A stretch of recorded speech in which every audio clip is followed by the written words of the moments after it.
மேரி ஷாப்போட short form தான் நம்மளுக்கு ஃபேவரட்டான மீஷோங்கிற நேம். இன்னைக்கு நம்ம மீஷோ எப்படி இன்னைக்கு இவ்ளோ ரீச் ஆயிருக்கு அப்படிங்கறத நம்ம பார்க்க போறோம். Welcome to Expectation Jobs. மீஷோவோட ஸ்டோரி பார்க்கறதுக்கு முன்னாடி உங்களுக்கு ஐடில இன்ட்ரெஸ்ட் இருந்துச்சு அப்படின்னா ஐடி எக்ஸ்பர்ட்ஸை கிரியேட் பண்ண பண்டில்டு கோர்சஸ் எல்லாமே எக்ஸ்பெக்டேஷன் அகாடமில அவைலபிளா இருக்குங்க. ஐடி ஃபீல்ட்ல கண்டிப்பா உங்களோட நாலேஜை டெவலப் பண்ணிக்கலாங்க. அதை பத்தின டீடைல்ஸ் அண்ட் லிங்க்ஸ் எல்லாமே டிஸ்கிரிப்ஷன்ல கொடுத்துருக்கேன். இன்ட்ரெஸ்ட் இருக்கிறவங்க செக் பண்ணி பார்த்துக்கோங்க. இது வந்து பாத்தீங்க அப்படின்னா 2015ல விதித் ஆட்ரே அண்ட் சஞ்சய் பார்ன்வால்னால கண்டுபிடிக்கப்பட்டது. இது எதுக்காக அப்படின்னு பாத்தீங்கன்னா இந்தியால நிறைய ஸ்மாலஸ்ட் ஸ்டோர் ஷாப்பர்ஸ் எல்லாருமே வந்து இருக்காங்க. அவங்க எல்லாத்துக்குமே வந்து ஆன்லைன்ல அவங்களோட ப்ராடக்ட் விற்கணும்னு ஆசையா இருந்தாலும் கொஞ்சம் அவங்க காம்ப்ளிகேஷனா இருந்தாங்காட்டிக்கு ஸ்மால் செல்லர்ஸ் எல்லாருமே அவங்களோட ப்ராடக்ட்டை ஆன்லைன்ல விற்க முடியாம இருந்துச்சு. ஸோ அதை வந்து அவங்க சார்ட் அவுட் பண்றதுக்காக தான் இந்த ஆப்பை வந்து அவங்க கொண்டு வந்தாங்க. இது கொண்டு வந்ததுனால அவங்க டாப்பா இருக்கக்கூடிய டயர் 2 டயர் 3 சிட்டிஸை ஃபோக்கஸ் பண்றதோட இல்லாம ஃபர்ஸ்ட் டைம் ஆண்டர்பிரனர்ஸா யார் இருக்காங்களோ அவங்களே வந்து இவங்க டார்கெட்டா வந்து பண்ணாங்க. அதனாலேயே இன்னைக்கு மீஷோ இந்தியாவோட லார்ஜஸ்ட் காமர்ஸ் ஆகும். அது மட்டும் இல்லாம இ காமர்ஸ் பிளாட்ஃபார்மாவும் இருக்கு. அடுத்ததா நாம மீஷோவோட ஃபவுண்டர்ஸ் பத்தி தாங்க பார்க்க போறோம். இந்த விதித் ஆட்ரே அண்ட் சஞ்சய் பார்ன்வால் ரெண்டு பேருமே 1991ல தான் பிறந்திருக்காங்க. இந்த விதித் வந்து என்னன்னு பாத்தீங்க அப்படின்னா ஐஐடி கிராஜுவேட்டா இருக்காரு. அதுல வந்து இவங்க டெக்ஸ்டைல் இன்ஜினியரிங் சூஸ் பண்ணிருக்காரு. சோ இந்த மீஷோ கண்டுபிடிக்கிறதுக்கு முன்னாடி இவர் வந்து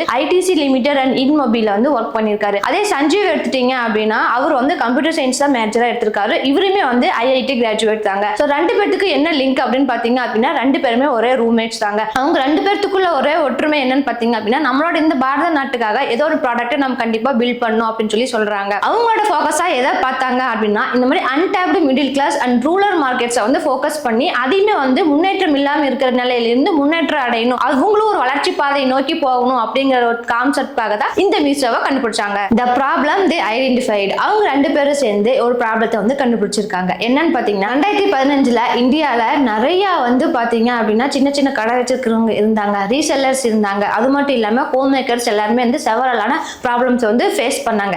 ஏன்னு கேட்டா அவங்களுக்கு வந்து பாத்தீங்க அப்படின்னா போதிய ஆன்லைன் இது வந்து கிடையாது. அது மட்டும் இல்லாம அவங்க கடை லோக்கலா வச்சிருக்கிறங்காட்டிக்கு அவங்களோட ரீச்சுமே வந்து பாத்தீங்க அப்படின்னா அந்த லோக்கலை சுத்தி மட்டும்தான் லிமிடெட் ரீச்சா இருந்துச்சு. அது மட்டும் இல்லாம அவங்களுக்கு டெக்னிக்கல் நாலேஜ்ல ஆகட்டும் இல்ல இந்த இன்வென்ட்ரி மேனேஜ் பண்றது, பேமெண்ட்ஸ், டெலிவரி அது எல்லாமே வந்து ஆன்லைன்ல பண்றதுங்காட்டிக்கு அவங்களுக்கு லேக் ஆஃப் நாலேஜ் தான் அதுல எல்லாமே இருந்தாங்க. ஸோ இவங்க என்ன பண்றாங்க அப்படின்னு பாத்தீங்க அப்படின்னா இந்தியால மில்லியன் கணக்கான சின்ன சின்ன கடை வச்சிருக்கிறவங்க எல்லாருமே இருக்காங்க.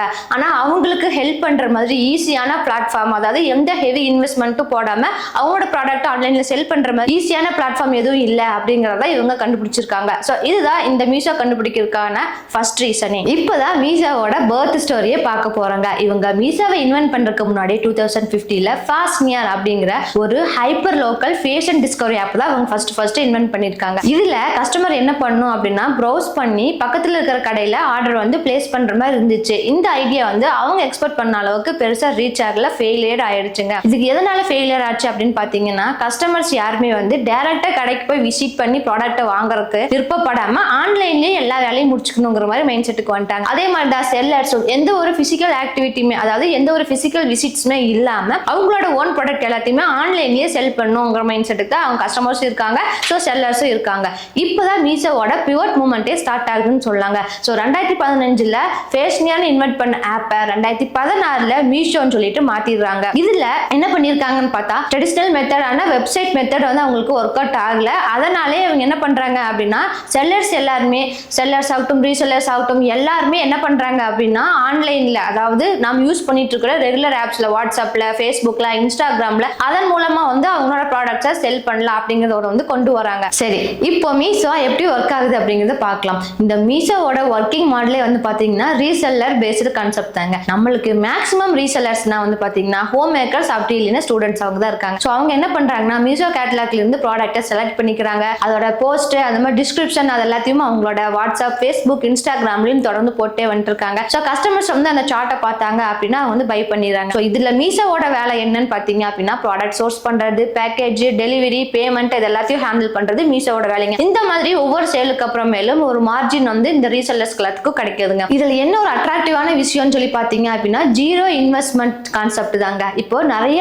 அதாவது மில்லியன் கணக்கா ரீசெல்லர்ஸ் வந்து நிறைய பேர் நம்ம இந்தியாவில் இருக்காங்க. அவங்க எல்லாத்துக்குமே வந்து இந்த ஜீரோ இன்வெஸ்ட்மெண்ட்ங்கிறது ரொம்பவே அட்ராக்டிவாகவும் மாறிடுச்சுங்க. இப்போ மீஷோவோட growth and ஃபண்ட் சீடிங் பத்தி தான் பார்க்க போறாங்க.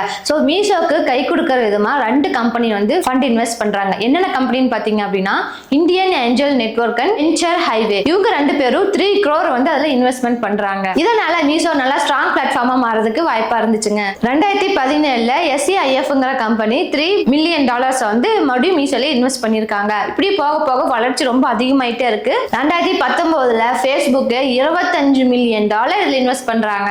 இதோட வளர்ச்சி இயர் ஃபுல்லா ரொம்ப பயங்கரமா ரீச் ஆயிருச்சு.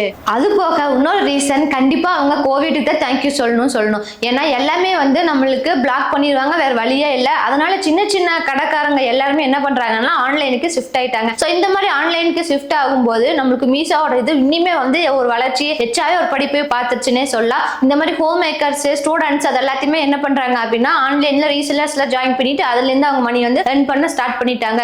சோ இதனாலேயே அவங்க வந்து இப்ப Tier 2 Tier 3ல ரொம்ப டாப்பா போயிட்டாங்க. 2021ல மீஷோ வந்து யூனிகார்ன் கிளப்ல இணையுது. சாஃப்ட் பேங்க் வந்து இவங்க இன்வெஸ்ட் பண்றாங்க. டோட்டலா $2.1 பில்லியன் வந்து மாறுது. இந்த சோசியல் இ-காமர்ஸ் ஸ்பேஸ்லயே ஃபாஸ்டஸ்டா இருக்கிறது இந்த மீஷோ தான். பிளே ஸ்டோர்ல 500 மில்லியன் டவுன்லோட்ஸ் நடந்திருக்கு. அது மட்டும் இல்லாம ஆக்டிவ் யூசர்ஸா வந்து பாத்தீங்க அப்படின்னா மில்லியன் கணக்கா தான் இருக்காங்க மீஷோக்கு. அது மட்டும் இல்லாம செல்லர்ஸ் வந்து பாத்தீங்கன்னா 1.5 மில்லியன் செல்லர்ஸ்மே வந்து அதுல இணைஞ்சிருக்காங்க மீஷோல.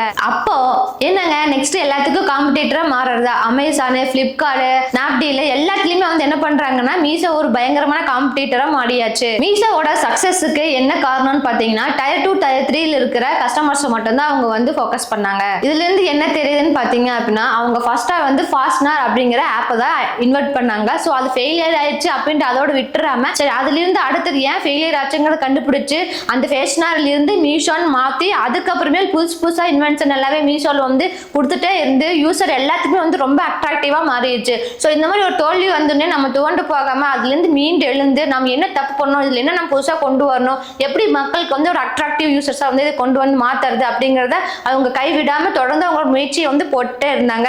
சோ இதுதான் மீஷோவோட சக்சஸ்க்கு பயங்கரமான ரீசனா இருக்கும். என்டர்டைன்மெண்ட் ஸ்டுடியோல சூப்பரா உங்களுக்கு வீடியோ ஷூட் பண்றதுக்கு என்வாயன்மெண்ட் செட் பண்ணி வச்சிருக்காங்க. நீங்க செலிபிரிட்டி கூட இன்டர்வியூ பண்ணணும்னாலும் சரி, இல்ல போட்காஸ்டிங் பண்ணாலும் சரி, இல்ல மத்த ஏதாவது வீடியோ ஷூட் பண்றதுக்கு உங்களுக்கு தேவைப்படுச்சு அப்படின்னா நீங்க தாராளமா என்டர்டைன்மெண்ட் ஸ்டுடியோ வந்து கான்டாக்ட் பண்ணிக்கலாங்க.